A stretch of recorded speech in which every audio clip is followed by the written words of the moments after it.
कविता का शीर्षक है शिक्षक। निसंदेह सभी सम्मानित शिक्षकों ने बहुत ही सुंदर सुंदर कविताएं सुनाई और उन्हीं शिक्षक के परिप्रेक्ष्य में ये कविता मैं प्रस्तुत कर रहा हूँ। कबीरदास ने कहा है कि गुरु गोविंद दो खड़े काके लागू पाए, बलिहारी गुरु आपनो गोविंद दियो बताए। तो शिक्षक क्या है? बेटा मत पूछ कि शिक्षक कौन है, बेटा मत पूछ कि शिक्षक कौन है, तेरे प्रश्न का सटीक उत्तर तो तेरा मौन है। शिक्षक न पद है, न पेशा है, न व्यवसाय है, ना ही गृहस्थी चलाने वाली कोई आय है। शिक्षक सभी धर्मों से ऊंचा धर्म है, गीता में उपदेशित माँ फलेशु वाला कर्म है। शिक्षक एक प्रवाह है, मंजिल नहीं राह है। शिक्षक पवित्र है, महक फैलाने वाला इत्र है। शिक्षक स्वयं जिज्ञासा है, खुद कुआं है पर प्यासा है। वह डालता है चांद सितारों तक को तुम्हारी झोली में, वह बोलता है बिल्कुल तुम्हारी ही बोली में। वह कभी मित्र कभी माँ तो कभी पिता का हाथ है, साथ न रहते हुए भी ताउम्र का साथ है। वह नायक खलनायक तो कभी विदूषक बन जाता है, तुम्हारे लिए न जाने कितने मुखौटे वह लगाता है। इतने मुखौटों के बाद भी वह संभाव है, क्योंकि यही तो उसका सहज स्वभाव है। शिक्षक कबीर के गोविंद से बहुत ऊंचा है, कहीं भला कौन उस तक पहुंचा है।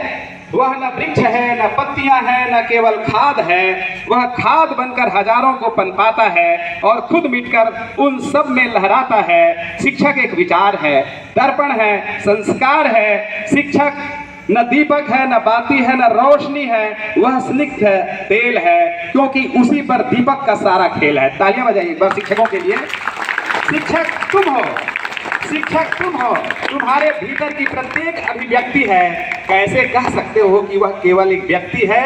शिक्षक चाणक्य सांदीपनि तो कभी विश्वामित्र है, गुरु और शिष्य की प्रवाही परंपरा का चित्र है।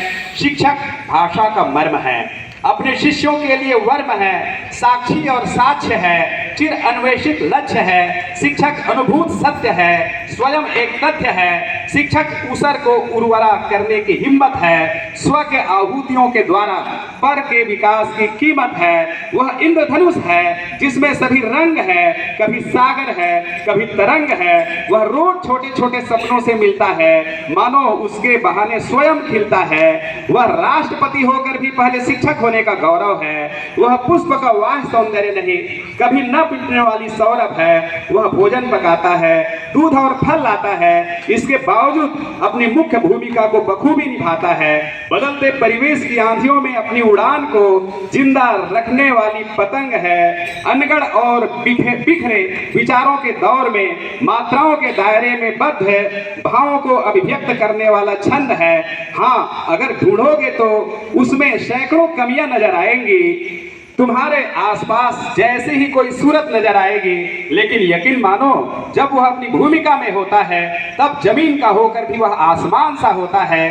अगर चाहते हो उसे जानना, ठीक ठीक पहचानना, तो सारे पूर्वाग्रहों को मिट्टी में गाड़ दो, अपनी आस्तीन में लगी अहम की रेत छाड़ दो, फाड़ दो वे पन्ने जिसमें बेतुकी शिकायतें हैं, उखाड़ दो वे जड़े जिसमें छुपे निजी फायदे हैं। फिर वह धीरे धीरे स्वतः समझ आने लगेगा, अपने सत्य स्वरूप के साथ तुम में समाने लगेगा, अपने सत्य स्वरूप के साथ तुम में समाने लगेगा।